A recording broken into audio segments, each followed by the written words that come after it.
Hey, welcome to Fitzdog Radio. I'm your host, Greg Fitzsimmons. Happy Rosh Hashanah. It is is it the Jewish New Year? I think it is your New Year, Jews. And for other people, I don't know, this is not a holiday season. I was thinking about this. Like, we fucking clump our holidays together in this country. And thank God for the Jews who throw some in the fall, because otherwise you got 4th of July and then you got nothing till Thanksgiving.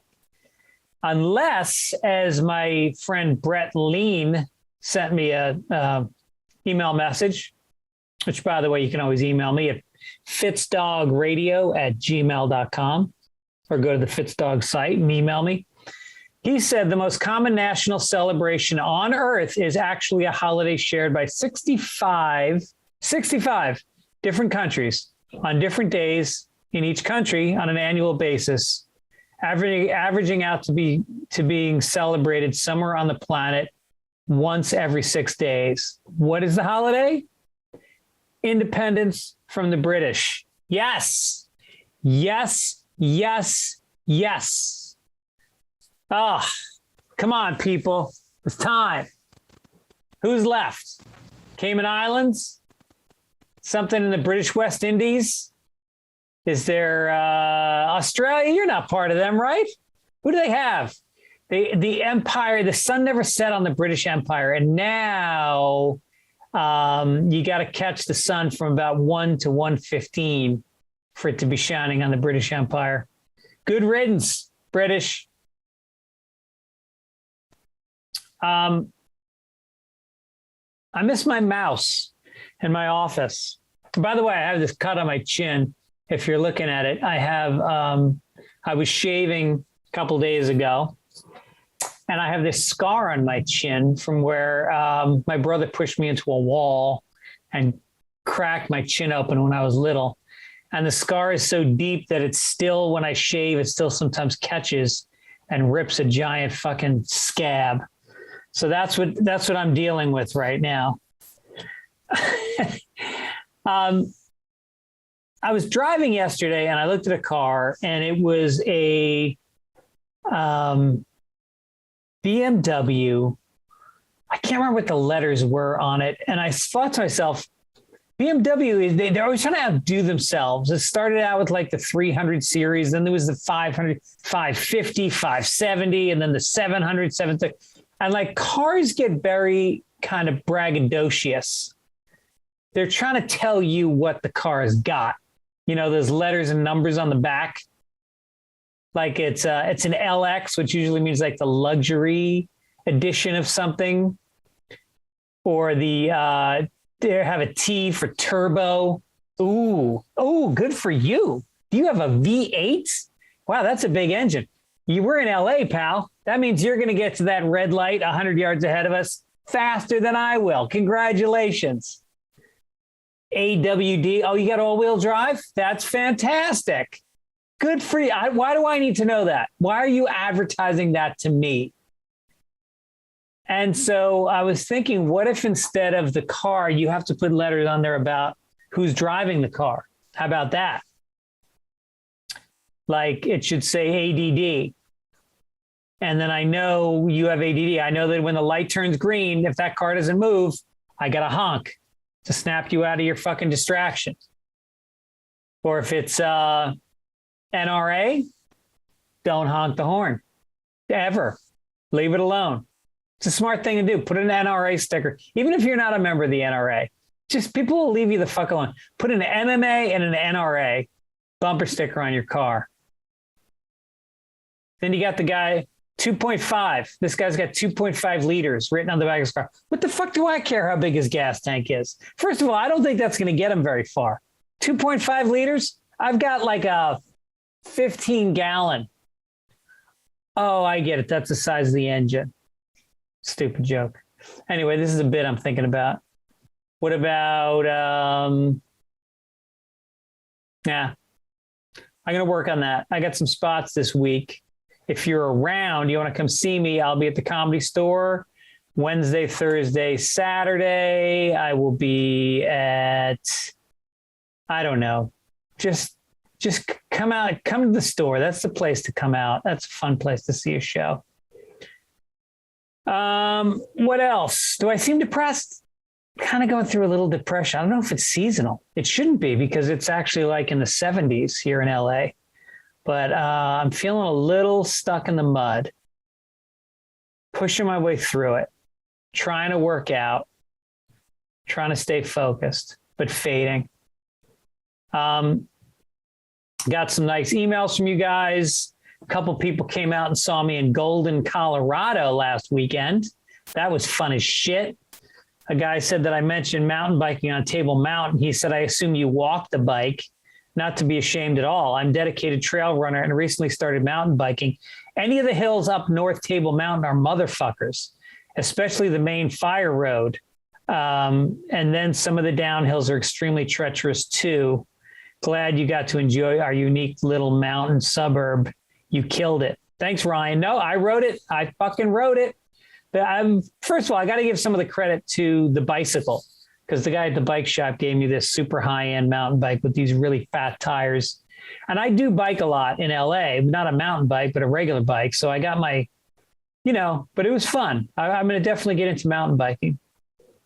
That was from Ryan Wendell. Then Zach Steigerwald, been a long-time listener. Got to see you doing stand-up in Golden. What a great show you put on. My girlfriend and I had a great time. Quick side note, when we checked into our hotel, the staff asked what we planned to do. I told them we were here to see you on Friday, and one of them immediately told us that you were staying at the hotel. Oh, nice. Really nice. He said you were not at all funny when you were checking in. I tried to politely explain that stand-up comics aren't always on. He didn't seem to buy that explanation. Just wanted to say thanks again for the great show. Well, thanks, Zach. Thanks for letting me know that, by the way. First of all, you don't tell people that I'm a major celebrity. I actually have a Wikipedia page. I'm big. And don't expect me to be funny. I'm not, Jesus Christ. I got to rally just to be funny on stage sometimes. Comedians, have you heard all the tropes about comedians being depressed and we're sad clowns and all that bullshit? You think when I'm checking into a hotel, I want to fucking put on a performance for you? No. Although I should, then I could ask for a better room. A lot of comics are charming and then they get extra stuff. I don't play that card. Plus, I'm just getting off the plane and a fucking hour-long ride from the airport. Maybe I wasn't that charming. It was a shit hotel anyway. It was called the Table Mountain Inn, Mountain View Inn, something like that. It was terrible. And I'm not just saying that. Nicknames, Daniela Castillo said, my best friend was super lanky and skinny through puberty. And one day she just let out a long fart in front of my mom. And she nicknamed her Pio de Culebra, which roughly translates to snake fart in Spanish. That's good. She's skinny and she farted snake fart. I had a fart last night.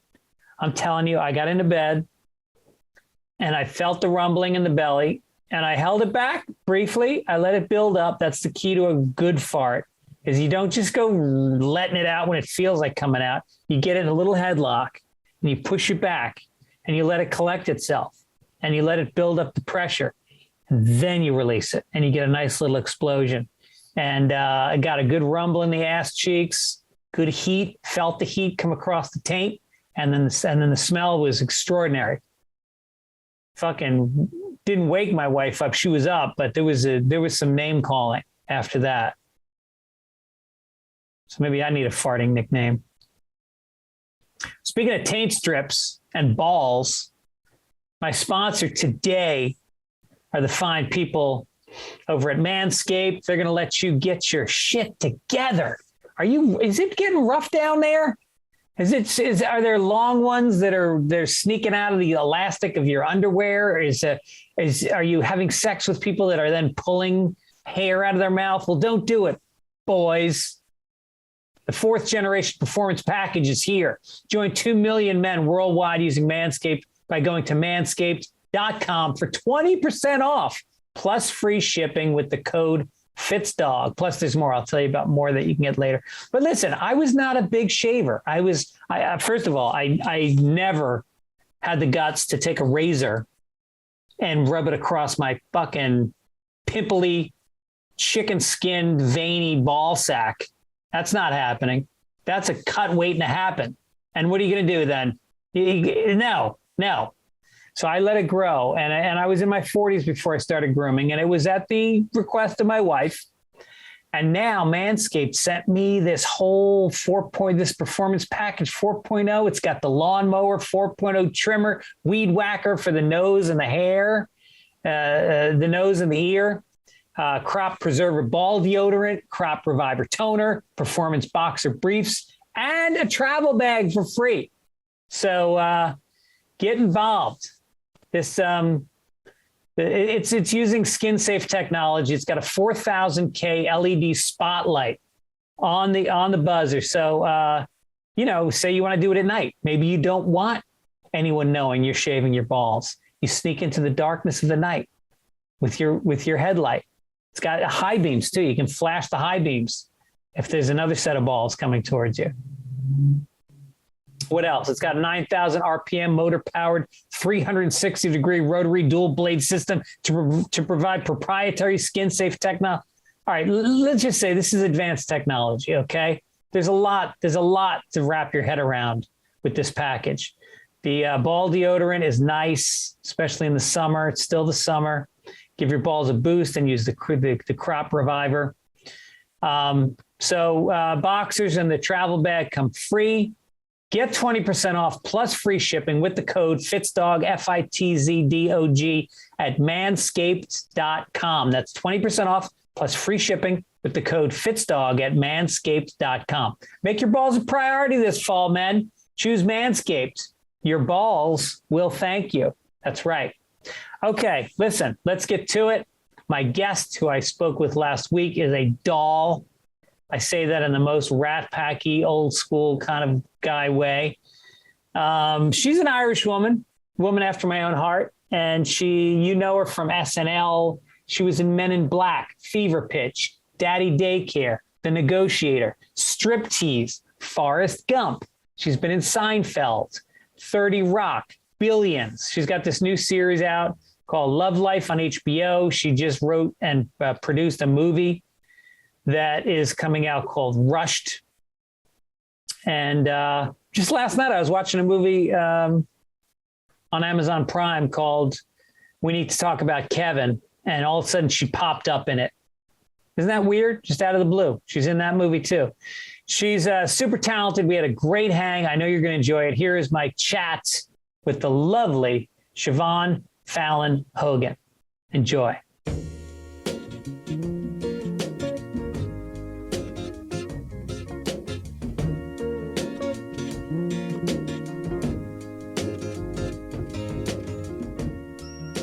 I want to welcome my guest now. She's in, I think she's in New Jersey. Siobhan Fallon Hogan, how are you? I'm doing well, Greg. Thanks for having me on. Are you in New Jersey? I am in New Jersey. I'm in Royston, New Jersey. I love your house. I love your little your little built-in cabinets and you like that little rooster. It's like. Yeah, the rooster, it's almost like you remembered to be a grown-up and have like a real family and a life, even though you're in show business. I'm trying to be normal, but I'm not. Oh, yeah. What makes you not normal? I don't know. The thoughts that run through my head. Did you find like raising kids, because you've got 2 kids or 3 kids? 3 kids. I have 2 daughters and a son. Do you think that when you raise kids, like there's all this pressure to be a good parent and you're so worried that you won't be, but then there's that part of you that's a comedian that realizes it's such a gift that they get to see a weirdo in the house every day? Totally. And I was so like, I live in kind of like a normal place. We lived in New York City at first till my oldest was in 3rd grade. And then we moved to like really normal. And I remember when we rented the house at first, and I looked out the Venetian blinds and I was like, oh, this isn't really going to work. And I remember I walked my dog in my robe after like 3 days, and my neighbor yelled, "Don't you think you ought to be here for at least a week before you walk that dog in your robe?" And I would harass my kids. I'd drive them up to high school, and they'd be like, "Mom, don't do anything. Don't do anything. Don't do anything." Yeah. And I'd yell like, "Door-to-door service," as soon as I got out of the car, or like crank up the crazy song. And then they text me, "That was terrible." I was like, "Shut up." No, and it probably made them more interesting people. Like, I think kids can go either way with that. There have been times where my kids have really tried to put a blanket over me and say, "Cut the shit." And then there's other times where I see them laughing and smiling and kind of enjoying it. Totally. My father was really, really funny. And we would go on vacation. And he had this one night called Tonka 2 night, where he'd take a big, huge beach umbrella and we'd go down to these rocks. And we say if you were a good Indian or a bad Indian, because he used to be a Boy Scout, and it was insane. And I just thought, okay, if you can't, he would take band spray deodorant and spray it to get all the evil spirits away. And my mother would laugh and laugh. And I was like, well, if you can't beat him, join him. I mean, this is absolutely insane. Everyone's looking at us, but I figured I might as well go along with it, because otherwise you're just tortured. Yeah, my father used to do this thing every Christmas when we were little kids. He would get a bottle of Chivas. Oh, yeah. And we would drive around town. Right. And we would find the gaudiest decorated Christmas house. And then he would make me, and I was like 9 years old, and I would have to go knock on their door, and I would present them with the best Christmas house in Tarrytown. And then they would always invite us in, and the inside of the house would be crazier than the outside. There'd be a train set going and through a bridge. And awesome. Yeah. I swear to you, your father should have met my father, because I grew up in Syracuse, and we moved out to Casanova. He'd make me dress up. He and my uncle David Sullivan would take me around. I was dressed as an elf. And I would go to like old ladies' houses that my grandparents were friends with. I remember this one lady, Mrs. Mooney. And I was like, "Hi, Mrs. Mooney, I'm an elf from the North Pole." And they would be out in the car parked. And I like really thought that she thought that I was an elf. And then like it would go on. And I'd be like, "Mrs. Mooney, I'm not really an elf. I'm Siobhan Fallon." We'd also say there was this one house that kind of over decorated for Christmas. And my father's like, "Did you see the so-and-so's house? It looks like Christmas threw up on it." But in my movie Rushed, that's where the crazy family comes from. Yeah. I'm just sort of basing it on my own family. Right. Well, that's all you got, and if you're Irish, you got a lot to work with in general. Well, that's the thing, all the insanity and the humor. And, I keep doing all this publicity for the film. And I'm telling people like, a lot of people's parents, well, most cared about their kids' grades. My parents were like, "What funny story do you have?" Yeah, right. What imitation can you do? What funny face can you make? Right. And like, did you feel pressure in front of your parents' friends to entertain them? Did your parents want you to serve that role? Okay, well, first of all, my father, I used to play the piano, but I really wasn't that good. And he was like, "Shivani, play the piano and sing." So I'd be like, "Okay." And I would play the piano and sing. And I would make so many mistakes. And he was like, "So what? That's good. Keep going." But anyway, but there was pressure. My father was one of 11. So I had tons of first cousins. We'd always get together at Christmas, 4th of July, because, you always kind of get together with your mother's side of the family more. Yeah. But my father's side of the family, and there were so many of them. Yeah. So every 4th of July, I'd be like, on the way over to Skinny Atlas, New York, first of all, I'd scratch my teeth because my uncles were all oral surgeons, except for my father wasn't, but 3 of them were. So I'd be like, to get the enamel off. And then I'd be like, "Okay, what funny stories do I have in what have I got? What have I got?" Wait, so you were worried that if you had enamel on your teeth that your parents would be judged by their brothers? Because my uncles would always say, "Let me see your teeth," because they were oral surgeons. Right. And my father was a lawyer, and he was really, really funny. Yeah. And people always said he should have taken it on the road. And he would bring, oh my gosh, when I think about it, was so dangerous, the firecrackers, and they'd be like, "Billy," because my father's name was Billy, and he'd let the firecrackers off and then like dive in the lake, because they would like, as they were taking off, and be like, and there was always buds like, shh, shh, shh. And a fair amount of alcohol involved in all these activities? Well, actually, my father, pretty much with the Irish, you either can drink or you can't. Right. And then you come to a point where you realize you absolutely can't. So my father quit drinking he quit drinking when I was 15, but he really would never drink at like family events. He sort of saved that for the boys, Yeah. Yeah. And he wasn't like a day-to-day drinker. He it'd be like every 3 months or something like that. Oh, he'd go on a tear every 3 months? Yeah, he'd kind of blow it out. I remember I remember one time my mother called him and was like, and my mother wouldn't swear. She's like, you sorry sap, you make me sick. And then he'd be like, oh, I think Daddy had a couple of beers. Ruh-roh. But then he quit. You should meet. Have you ever met Kate Flannery? No, wait, this is really weird. I haven't met Kate, but my friend Maggie Kiley wrote a film and she wanted me to play this part. It was called Dial a Prayer. I couldn't do it because I was doing Wayward Pines. So they wouldn't let me out of it with Matt Dillon up in Vancouver. And so she had Kate Flannery play me, and she felt so badly that I couldn't. She named the character Siobhan Hogan. Oh, wow. But Kate, I know my friend Monica Rosenthal's great friends with her. I'd love to meet her. She's the great, people don't know, she's from The Office. She was. Yes, I love her. And she's been on the podcast many times. She's a friend, and she's like, she's so funny. I've known you for about 11 minutes, and you already remind me of her a lot. Her dad, she grew up in Philly, and her dad owned an Irish bar.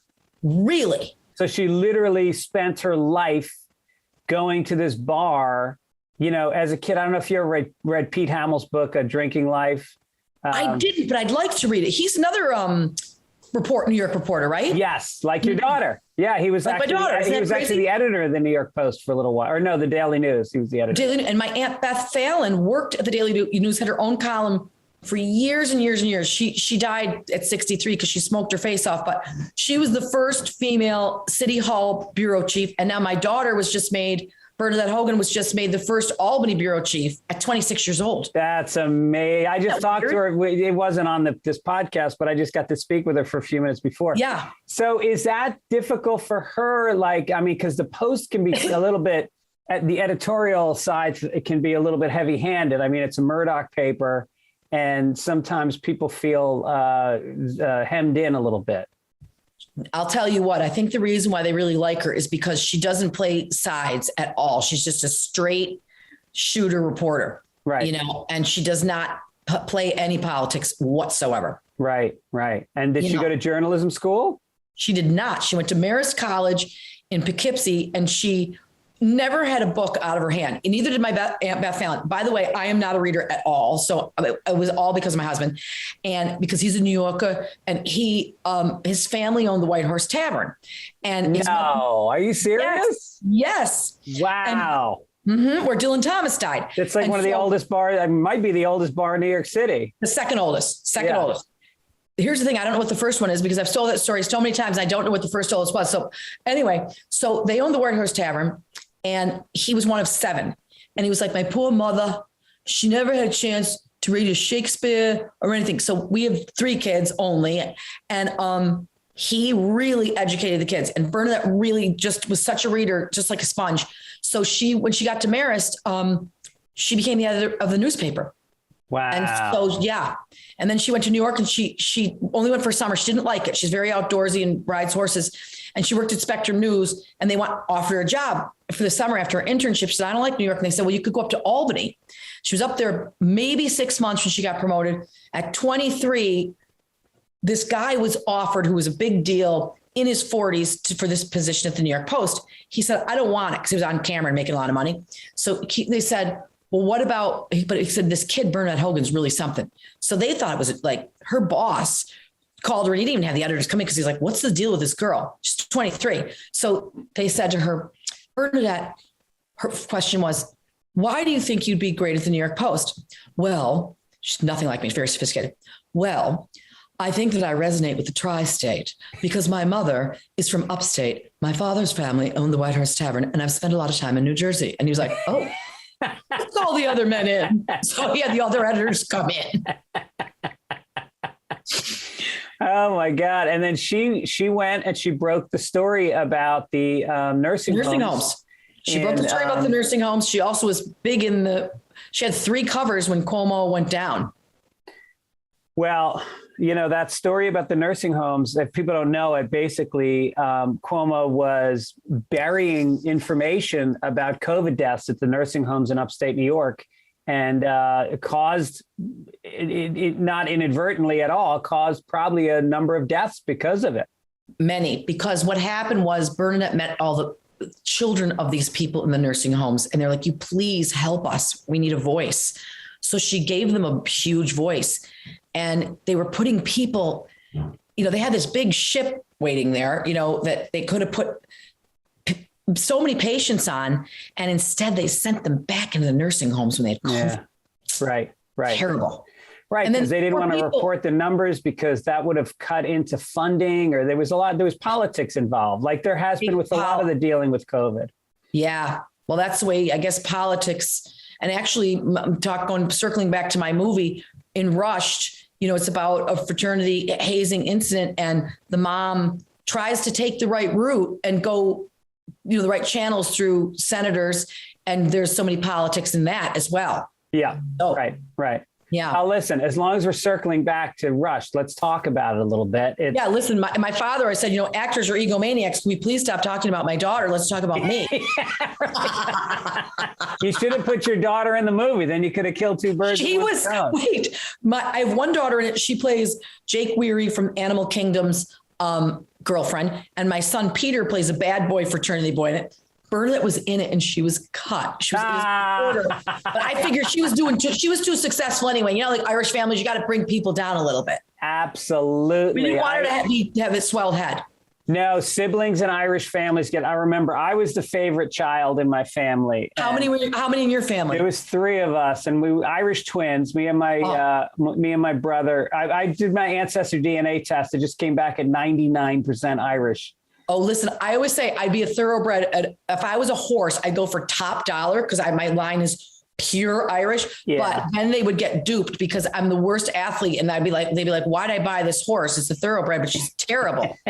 Well, who said thoroughbred Irish was a good thing? I think a little bit of Irish is charming. A lot of Irish is a problem. Let me tell you something.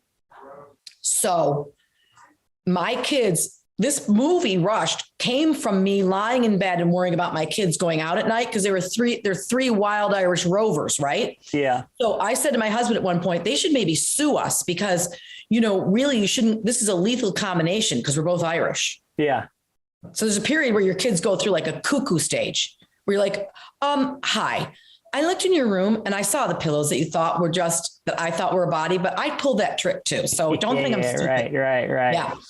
Yeah, I think my kids. I wrote a memoir about growing up Irish and about how it's like what you said earlier. Like my parents didn't care if I got in trouble if it was funny, and so my mom saved all the letters that were mailed to me from the guidance counselor, the principal, teachers. She had police reports she cut out of the newspaper when I'd been arrested, and she saved it all. Oh, I have all that. Yeah. I was literally on the speed dial every Friday of the high school. They'd be like, Mrs. Hogan, there's a lot of really upset cheerleaders because they were in a mount. And at the pep rally, it tipped over and your son took it upon himself to film it. And they're very upset. And I was like, oh, that is so funny. And then this is terrible. And all you're thinking is, I need to see the video. Yes. Yeah. And I was like, oh, that's terrible. I'll be sure to talk to him about that. Yeah. So funny. So the movie, it's out Rush. on, it just came out. Came out Friday. We had a big premiere. Yes. Premiere. And it's in theaters as well as VOD, or how does it work? Yeah. So it's in theaters all over the country. Actually, I woke up Saturday morning. They said 6 more theaters picked it up. It's on video on demand on iTunes, Amazon, Apple. Oh, okay. What's that thing called? Roku, grandma. I'm such a grandma. I don't even know how to do this. I'm every time the distributor's like, please mention the video platforms. I'm like, I can wear platform shoes, or I used to be able to, but now I'm getting old, so I can't. So, yes. So it's all on demand. And Yeah, it's with Jake Weary from Animal Kingdom, Robert Patrick, who you know from The Terminator. He's fabulous. Sure, right. In many, many movies. He plays my husband in it. Jake is the bad boy, frat boy. Perry Gilpin from Frasier's in it. She's kind of a sophisticated mother. Rusty Schwimmer. Oh, wow. I have all fabulous actors in it. And they were all friends of mine from over the years. And when I wrote this script, I called them up and they're like, we're in. And I sent it to Lars von Trier over in Denmark because I've done 3 movies with him, Dancer in the Dark. And I'm sorry, my dog is like eating out of making noise from the water bowl that's empty.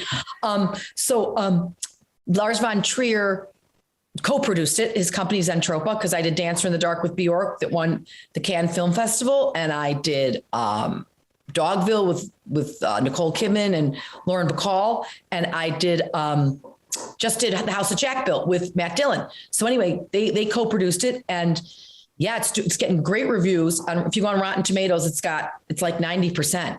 Wow. Well, yes. I gotta say the trailer is kick ass. It's really like it makes you feel at the end like, okay, how do I get this? I immediately want to watch this. Yes, people can go to @RushedMovie on Instagram and @RushedMovie Facebook, and you can watch the trailer. But you can also just Google Rushed Movie 2021 and watch the trailer. But they did a great job with the trailer. Yeah, so I wanted to ask you because it's about a fraternity hazing gone wrong, and it's a vigilante movie, from what I can tell. The trailer doesn't give you the full thing. It sort of it teases that there's going to be some vigilantism going on.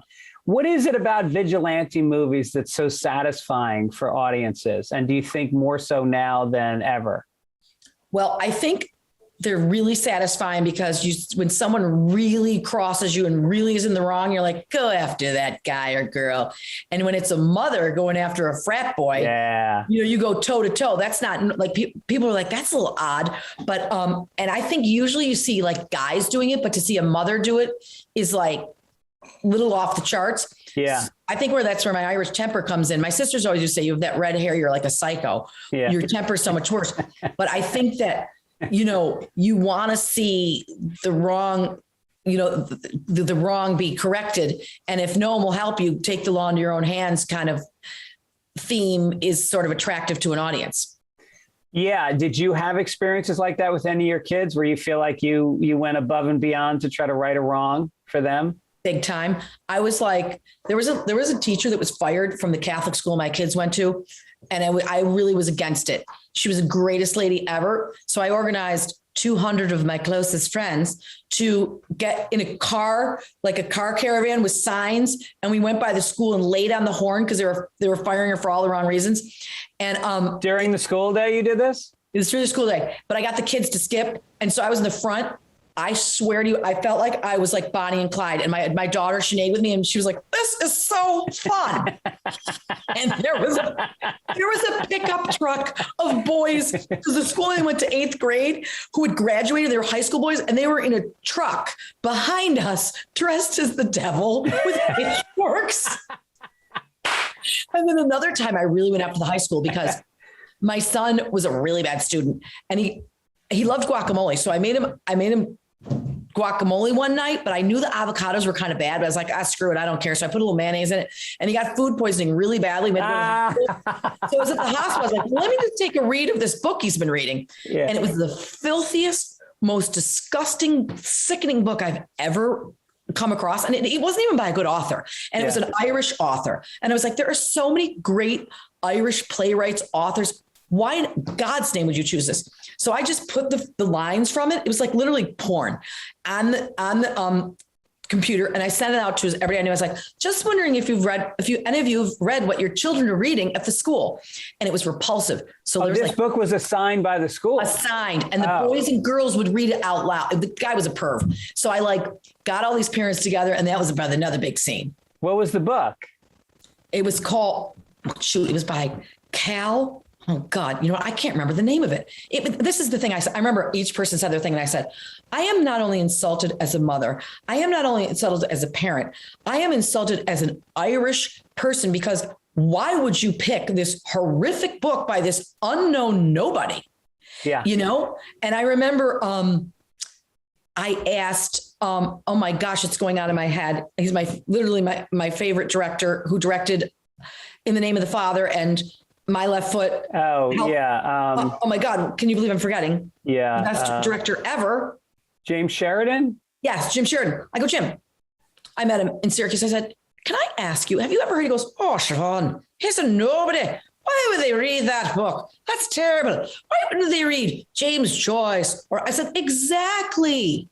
So anyway, the answer is yes, I have vigilante tendencies. You do. And you also have sort of like very conservative tendencies. Like I remember reading that you, when you were on Saturday Night Live, turned down a sketch because you thought it was too sexual. And I remember it's kind of a famous sketch. It's the one where like it's an Italian restaurant and the waiters are all like, you know, it's playing on how Italian men are so touchy and then. But then they want, but wait. In my defense, I don't mind that. I'll play along with the best of them, but they wanted me to be on the table with my like legs spread apart. And I saw that. Yeah. Don't think I'm so conservative. I had my father at home. I didn't want to be dead. Yeah. Yeah.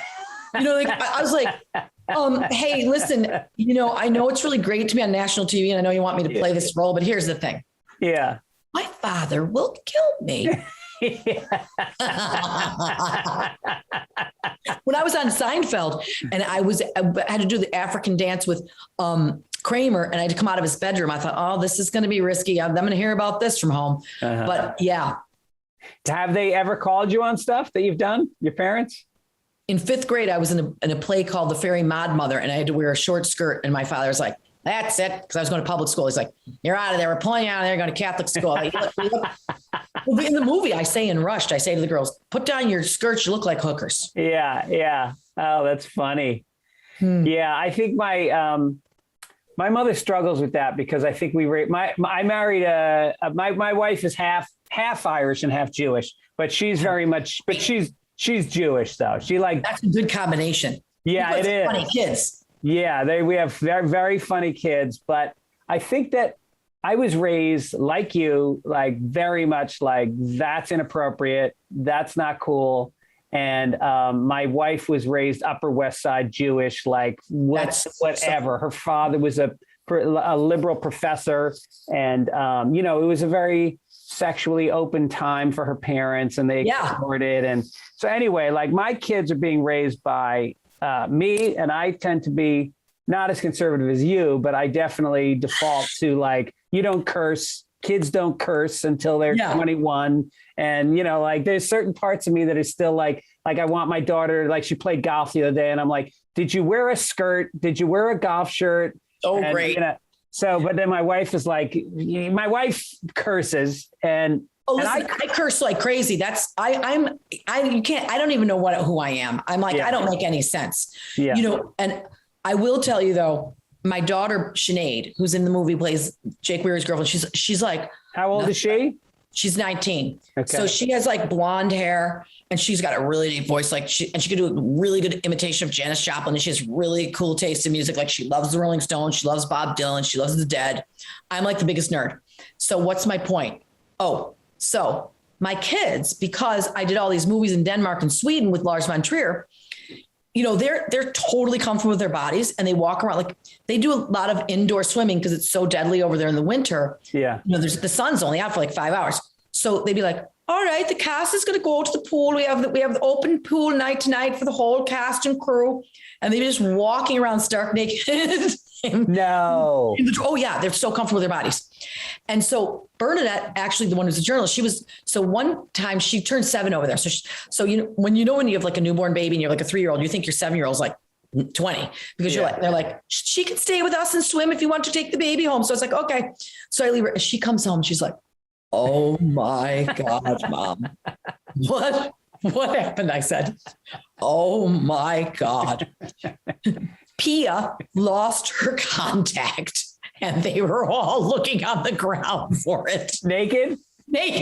Oh, I laughed so hard. But then my kids became like really comfortable with their bodies. And I'm like, a lot of times they're just walking around naked. I'm like, what's going on in this house? You're a bunch of freaking nudists. Yeah.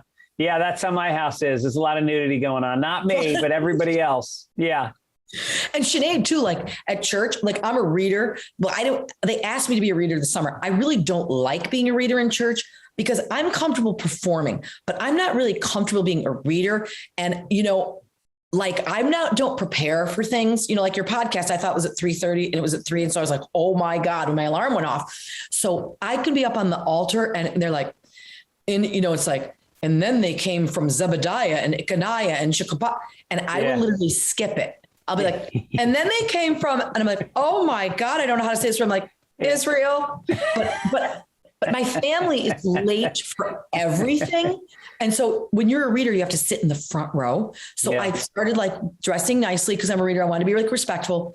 And my daughter, she was home for the summer from college. And she and my husband late. And I don't just mean 5 minutes, like they cruise in like 15 minutes late and they come to the front row. I'm like, could you please stay in the back? And my husband's like, well, we want to be together as a family. Yeah. So my daughter is wearing a Nirvana t-shirt and cut off jeans and no bra. And I go, I didn't know that Nirvana was Catholic. What is with the no bra? And she's like, sorry. I'm like, you are dead. What the hell? Why would you come to the front row? I don't know. Dad wanted to. Yeah, that is tricky. That's tricky. We always went to the 11:30 mass because my parents would be out until 4:00 in the morning, and so and then even then we would show up and we would walk in there at like 11:45, and it was always like excuse me. So bad. Yeah, so bad. And my sister Sheila is really like on time, punctual. And this weekend, we had the premiere Friday night. So my house was an insane asylum. Where was the premiere? It was in Red Bank, New Jersey at the Count Basie Cinemas. Oh, nice. Red carpet, the whole deal. Yeah. And it was awesome. And my son was a music supervisor on the movie. So that we had like 4 rappers staying in the basement. So this one guy crashed. My sister Sheila came down. My sister Megan came down. My daughter was with her boyfriend. Vivica, the director, was here from Denmark. And so my house was just dripping with people. So my sister Sheila says, now the boy in the basement named Crash, what's his first name? Because he's a rapper. And I'm like, car crash. I don't know. Top Hill Fredo was here. Fat Nick was another rapper, but he didn't stay here. But it was like crazy. So Fat Nick. Yeah, he's famous. He's in the movie. He's awesome. Yeah, so he's in the movie. Yeah. The soundtrack, my son, his name is Peter Hogan. He's got his own label, Legendary Goat Productions. So the soundtrack for the movie's coming out. And I mean, people loved it. And my niece, Christina Train, she sang with like Herbie Hancock. She's like an amazing, she used to be Simon Blue Note. Yeah. So she sings the last song, We the People, on it. So the soundtrack's coming out. It's like really amazing soundtrack because my son got all these people. And who wrote the songs? So Top Hill Fredo wrote his song. Matt, Fat Nick wrote his. OG Mako wrote his. And then Christian Idness Anderson, who's Lars von Trier's composer, he wrote the remainder of the music, and a young guy named Kyle Ward who went to Berkeley, and he's going to, I wrote another movie that we're doing September 27th. We start shooting, and Robert Patrick's actually back in it. And I'm a country Western singer, and he wrote some songs for me for that. Wow. Very cool. So cool. So the movie is about a fraternity. And then I remember like one of your famous sketches from SNL was the Tri Delta. Uh-huh. Yeah, the sorority girls, and you really really sending them up pretty hard. And this movie comes down pretty hard on fraternities. Were you or your kids in sororities or fraternities? My husband was in a fraternity, and my daughter Sinead is in a sorority at Virginia Tech. I'm not anti-frat or anti-sorority. I'm just anti. I am. I think it's mindless stupidity. Well, I think though, if every institution can have a real jerk in it, but I think what they were set out to be. But my mother's died at 96 in March, and she said to me, Siobhan, this hazing stuff was going on when I was a kid. Yeah. So, but I think they can do a lot of great charity work. And I think on giant campuses where you get lost in the sauce, you can really get a camaraderie, you know what I mean? Yeah. And it makes it a smaller group. So you have some friends and, a real place to call home. But obviously things have gone way off track, Well, it's also just the idea that you're selected. to be a friend. So right, the whole like the creation of it it just seems to me like it's not based on what friendship should really be about. And I don't know. Yeah. I get what you're saying. Like, I think that these big campuses can be overwhelming, but if that's not your thing, then don't go to a big school, Yeah. But the only thing is, I don't think anybody knows what the heck they're doing when they're 18. I mean, some kids do. Some kids are totally out of it. Like, I mean, my daughter, she was a younger, her birthday's in October, so she's really young for the grade. I mean, and she'll say, I don't even know why I picked this college. Yeah. This whole gap year stuff that happened with COVID and a lot of kids did gap years, I think it's so much better. She can kind of figure things out. Did she take a gap year? She didn't, but she basically kind of did because they started teaching, online, and she came home so much. And then she started traveling. Like, she'd go see her cousins in Savannah. She'd go to Tennessee, and she'd go all over the place. So it was like, they learned a lot from traveling on your own. Like that. Right. Yeah. I think it was my son is just started his junior year, and his biggest regret is that he didn't just take last year off. He hated it. He learned nothing. Well, and it's like $50,000 so he can learn nothing in the garage on a computer. Where does he go? DePaul in Chicago. Oh, wow. That's great. Well, the other thing is it was the old bait and switch, because they brought you in first semester, like, yeah, we're going to go a little hybrid. And then like, actually we're all online. So second semester I got smart and I said, no way am I paying these prices for this. So I figured out what community college classes they would accept. And we'd already had rented out a house with other friends of hers. So I was like, well, you can live down there, but you're not taking these expensive courses. No way. Right. All right. That's smart. Yeah. That makes sense. Yeah. If they shut down again this year, then I'd really encourage them to just drop out and absolutely go somewhere interesting and, explore. I don't know what the other alternatives are, but so I want to ask you also about SNL at the time when you were there. And I know you've talked to death. It's such a shame in some ways because you've had such a rich, long, interesting career. But if you've done SNL, that's what you're going to get asked about no matter what interview you do.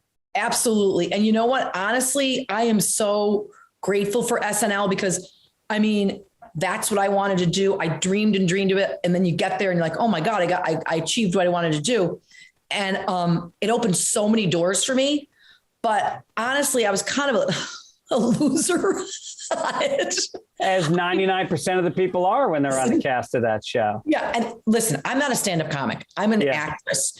So, actresses are competitive, but stand-ups are really competitive because they have to be. Sure. So, it's kind of like survival of the fittest there. So, I mean, I was grateful for what I got to do, but, I really didn't. I mean, I was in the sorority girls and I did stuff, but Chris Farley and I were great friends. And Adam Sandler, we've stayed in touch and he's been so supportive of my new movie, Rushed. And so is David Spade. And we had a riot. Oh, that's amazing. That's great. Yeah. So, and Ellen Cleghorn was my office mate and we're still really good friends. So I am so grateful for it. I mean, a lot of times people are sour balls about it. Like, I didn't do anything, but I'm like, listen, I got to do enough. I'm grateful. I mean, it's like the coolest thing in the world to be part of that history. Yeah, but especially the time when you were there, and my friend Tom O'Neill wrote an article at the time for Premiere Magazine about how it was such a boys' club at that time. Right. And I think that was a time that it was starting to transition a little bit out of that, right? Or that was at the height of the boys' club, and then just after that, it got a little bit more. Yes, I think it was pretty much understood that there would be a girls' sketch. I mean, there's nine sketches, sometimes 11, depending on how short, long or short they were. And it was just, well, okay, we've got the girls' sketch, and that's good. That's done. And now we got these, and it was just like you accepted it. Right. Right. And it was like in third grade when I wanted to audition for the part of the conductor. They're like, oh no, girls cannot be conductors in the Proud Train, my first play. So it must be kind of empowering for you to see how much it's become a girls' club at SNL over the last 15 years. I mean, good for those girls, you know what I mean? Because I think that when Tina Fey got on and she was a great writer too. Yeah. So, I mean, it's great. It's great for them. You know what I mean? It should be equal. And now it is. And so there you have it. But that's just, everything changes. And that's just the stage we were at in life. You know what I mean? And do you see that not just on SNL, but in the entertainment business, film? You do film and TV, but do you see both of those worlds becoming? I mean, you're obviously a woman who's now, produced a movie, and that may not have happened years ago. Absolutely. Do you think the climate has improved dramatically? The climate has improved a lot. Yeah. I know three female TV directors, which is unusual. You never saw that before. That would just not happen. Right. So it's great that has changed. And with my movie, because I produced it, the more what happened with me was, I was in New York City. I had no talents whatsoever. Like I say in the movie to Robert Patrick, you can't have a heart attack. I have no skills, because I had no skills. I tried to be a waitress, and I would get so nervous that I'd have the food and I would look around and no one would look familiar, because I would get so nervous I couldn't even remember what the people looked like. So then I just worked at a law firm as a receptionist, and because I was good at answering phones and whatever. So I would get all my friends who were actors jobs at this law firm. And one of them said to me, there's an audition for an improv group. And so I auditioned for that group, and the director of the improv company said, you should write a one-person show because you have so many characters. Right. So that writing, when you take control, gives you so much more power, and your career advances so fast. Right. So all over the years, I would always do these one-woman shows, like maybe every 6 years or 8 years or something. And inevitably I'd get a movie from it, So this time around, 3 years ago, I said, well, I should write another one-woman show, but I'm so sick of being by myself performing. I'd like to write a movie. And I'd done so many movies that I was like, I should be able to figure this out. And so I did. And it was kind of like a miracle. But I think that if you just call on all the people that you have been good to you and you've been good to them, they have your back when you go to do something like this, because they're like, wow, that's pretty cool. Right. I think that this business definitely is something that if you lose your confidence and you lose your sense of being proactive, things can really stall out. And I know a lot of actors that sit around wringing their hands going, how come my phone's not ringing? It's like, well, how come you're not making outgoing calls? How come you're not writing a one-person show? Or that is exactly why I did one-person shows. People are like, oh, that was such a good idea. I was like, no, because my career was in the toilet. Right. It's like, look at a mountain and going up and down, moguls like skiing. It's like when I was like, after I had my 3 kids, my first one I did when I was like 28, and that's when Seinfeld came and SNL came. Then I was 30, I'd had my 3 kids pretty like almost right in a row. And I wrote one called Mama. And then I did one when my kids were in school, because I was on the PTA and I was the vice president. Because I know vice president, you don't have to do anything. So I was like, that's such an easy cake job. So I would just write down the weird things people would say. And then I did a one-woman show mocking the entire school. And my friend who directed it said, well, you're either going to get run out of town or people are going to like it. But they ended up liking it. So they did like it? Did you do it locally, or did you just did it in the city? I did it in the city at the Atlantic. I'm part of the Atlantic. I did it locally too. I'm part of the Atlantic Theater Company that David Mamet and Bill Maher. Sure. Yeah. And so actually in my movie Rushed, 3 members from it are in it. Neil Pepe, who's the artistic director, is the judge. Mary McCann, his wife, is fabulous. She plays the bad boy's mother, Jake Weary's mother. And Jordan Lage plays the senator. Wow. Yeah. So when you did the show, nobody gave you a hard time? Did you base any of the characters in that PTA show on specific people? Yes. So I have a good friend named Debbie Bagnell, and she's like, Siobhan, listen to me. If you mock me in your show, don't use my name. I go, okay. So I was like, so Debbie Bagnoli, because she was a genius, like craft person. And she made gingerbread houses. And in the little Catholic school, there was 2 classes per grade. So this one woman raised her hand during a PTA meeting. It's like, it's very unfair if your kid has Debbie Bagnell in that class, because it's not fair that they get to make the gingerbread houses. And I was like, that is ridiculous. And then I did for football, mothers had to cut up oranges and give them, which I was like, why in the hell are we cutting up oranges for the boys? Can't they bring their own damn orange? And these 2 mothers would stand on either side of the bus. And they were like, we will never let anyone else stand by the bus and hand out the Chipotle and the oranges because that is our job. So I did this French woman who's like, so I'm a working woman and I make gloves for a living. And I was asked to cut oranges because they said I don't do anything. So I did. And then she goes, and here other women drink vodka. So I had some vodka and I kept cutting the oranges and it got in my eyes. And she gets drunk cutting the stupid oranges and she's late and they hate her and it's so stupid. But anyway, people, no, I didn't ever do anything really mean-spirited or really, and that was actually a compliment to my friend Debbie. Sure. So people really couldn't recognize themselves 100%. Right. For the subject matter. Yeah. I want to talk about other stuff you have coming out. Clifford the Big Red Dog. You're in that, and that comes out. When does that come out? Well, it was supposed to come out in September because of COVID. They held it. So Jordan Kerner is a great friend. He's a producer, and he's one of these loyal guys.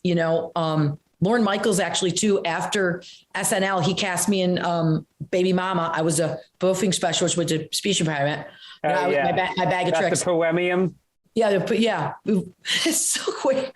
Come on, ladies. Anyway, and Jordan Kerner cast me in Charlotte's Web many years ago with Dakota Fanning. And so he was doing Clifford the Big Red Dog in the city. And he asked me to play this role. And that's another funny thing with the makeup situation here today that I don't have any makeup on because I got mixed up on the time. But so my son, I was going in for the table read through and my son said, what do you do? I didn't know. I thought it was a cartoon. And I was like, oh my God, it's live. I didn't wear any makeup, but oh, well, who cares? But anyway, so yes, that's coming out in the spring. Yeah. All right. And then also Shelter in Solitude, my new movie. And Dan Castellaneta from, Homer Simpson, he's going to be a prison guard, and he's a fabulous actor that I did a play with years ago. And Robert Patrick's in it. And yeah. And then you did a series on HBO called Love Life. Yes, I played a psychiatrist. And that was so fun. And they added the role at the very end, and the crew was right around Christmas time we shot, and they did like 3 episodes a day. So everyone was so burned out on this HBO show, the crew, they're like, oh my God, we're so exhausted. You could tell, you could just feel the tension. They thought they were getting off like a week before, but they added my part in at the end. So I did 3 episodes. It was kind of rush. And I was in this office and we were doing this scene and I was trapped by the cameras and I could feel the tension. And literally I had a hot flash and I was like, oh my God, I'm so hot. And I said to the cameraman, my God, I'm having a hot flash. It was right out of the comedy show because I got laughing so hard because knowing something's really funny, but everybody's kind of in a bad mood because they're like, please, can we just go home for Christmas vacation? And I am like, oh my God, you can feel the tension with a knife. And I'm literally having some sort of physical reaction here. Yeah. So that's my memories of that show. So do you, how often are you in LA? And when you go, do you just stay in a hotel or how does that work? Honestly, I usually stay with friends. Yeah. So my good friend in the movie, Lily Rosenthal is in it. Phil Rosenthal, who did Everybody Loves Raymond. Yeah, I know Phil. Sure. So Monica, his wife's my best friend. So Lily. Oh, really? Oh, wow. Lily plays my daughter. That's another Irish Jewish family. Lily plays my daughter, and Ben Rosenthal plays a frat boy. So a lot of times I'll stay with them. Or another producer on the movie is Patrick Clifton, who is from Matawan, New Jersey, but he and I went to Catholic U together. So I'll stay with him. Or my friend Nancy Howard, that was telling female director, I'll stay with her a lot, but I will stay in hotels, but it's kind of fun to stay with friends. It is, but it's kind of a pain. Like I just had a friend of mine come out, Matt Malloy. You ever heard of Matt Malloy? He's an actor. Yes. And he just came out and he just had like 3 days on something. And he's like you, he's got a house in upstate New York that he goes to in the summers. Really? Because he grew up in Hamilton, New York, where Colgate. Oh my God, that is right near me. I'm from Casanova. That's okay. 20 minutes over the hill. Okay. We were just there this summer. We just visited him for a week. I love it up there. It's so amazing. Listen, my new movie, Colgate University is there in Hamilton College. It's gorgeous. But there's also, this is what I loved about growing in upstate. You never could think you were somebody, like my father was a lawyer, because my best friend her dad was a lineman for the county. And I remember the year that they were really, really happy because her dad got a rate and they had 7 kids to $16,000 a year. Yeah. So you would never be like bragging or anything but anyway, in my new movie, we're using a trailer park in Hamilton. Oh, no shit. Really? Yeah. Oh, yep. wow. So I was over there this summer too. Yeah, he's got a house on the lake with a big rope swing. It's got like this 50-foot rope swing that you jump off the bank of his house and you fly down, and then people throw footballs at you and you try to catch the balls before you land in the water. Oh yeah, there's so many lakes up there, and there's also a really good rope swing in Erieville where we're going to be filming at this fabulous restaurant called the Blue Canoe. That's going to be the country western restaurant. Oh, nice. Mm-hmm. So anyway, so Matt came to LA where he lives. He lives around the corner from me, and he stayed with us while he was filming this movie. And it was kind of hard because he was doing 12-hour days, and he's bald, and they put a toupee on him because he was playing this kind of like swinger. And then he'd be in makeup, and then by the time he got home, he was tired, and like you want to say hi to him, and I think he'd fall into bed. Yeah, but he feels like he should be social because he's staying with you, but you feel like, no, I want to give you space. And it's kind of hard when you're filming. Like, I guess it's one thing if you're there for a couple weeks and you're only shooting for a few days, but right. But if it's full on, you kind of want a hotel. Yeah, it's true. It's true. If you ever can't stay at Phil Rosenthal's mansion, you can always stay with us in Venice. That's so nice. I used to live in Venice. I lived in LA for 2 years, and I lived in Venice when Abbott Kinney was Washington Boulevard. Oh, and yeah. All the heroin addicts used to hang out behind the house. And I lived with my friend. There was like 5 of us living there, and it was a dangerous neighborhood in those days, but the guys were so nice, the addicts, they would watch us, make sure we were okay. Well, that was the key. When I lived in New York, that was always a big thing about what block you want to live on. And the realtors would literally say, this isn't a crack block, it's a heroin block. Because you want the heroin addicts are pleasant. They're just nodding off. They were so nice. Yeah, really were. Yeah, you don't want the crack neighbors. But Venice is getting kind of dicey again. There's a lot of homeless, and there's a lot of drug use, a lot of crime. It's gotten bad again. That's too bad. I remember my car was broken into, and I was like, that was an unlucky robber because I have nothing in this car. Yeah. Sorry, go ahead. So wait, now are you an empty nester this year for the first time? Well, you'd think, but with this whole working from home, so my daughter Berna, she's a reporter, so she can come home and work from here if she doesn't have to be at Albany, the Capitol. And then my son is he books musical talent like rappers and stuff for events. Yeah. So, he'll kind of like be here for a little bit. I mean, it seems like there's always someone here, and they always bring their animals. Like right now I have 2 dogs here. I have a dog, my dog Trudy, and my son brought his dog Houdini. I have a cat, Mittens, and she brought her cat, which that's a really hard thing to mix cat. But so there's always somebody. And then when we do the film upstate, my son is in it again. My daughter Sinead is in it again. And we'll be closer to Bernadette because she's only 2 hours away in Albany from where we're filming. I get the sense you don't want your kids moving out of the house. I mean, you want them to do well in their careers, but if you saw the mess here, you'd be like, you might want to rethink that. This is pointed at the only clean space. It's bad. That's why my friends upstairs help me organize. Yeah. All right. Well, listen, I'll let you go clean up and put some makeup on and finish whatever you were doing. Thank you. And just tell everyone, Rushed movie, and it's awesome with Jake Weary and Robert Patrick. It's a real thriller, keeps you on the edge of your seat. And it's funny, but it's scary and you'll cry. And it's on Apple, Amazon, iTunes, whatever what you call that thing was, Roku? Voodoo. It's Voodoo. It's on Voodoo, which is free. You just put chicken bones into your TV and it comes right out. Thank you so much for having me on. I appreciate it. Yeah, it's nice to meet you. Okay, awesome. Thank you. Bye-bye. Bye-bye.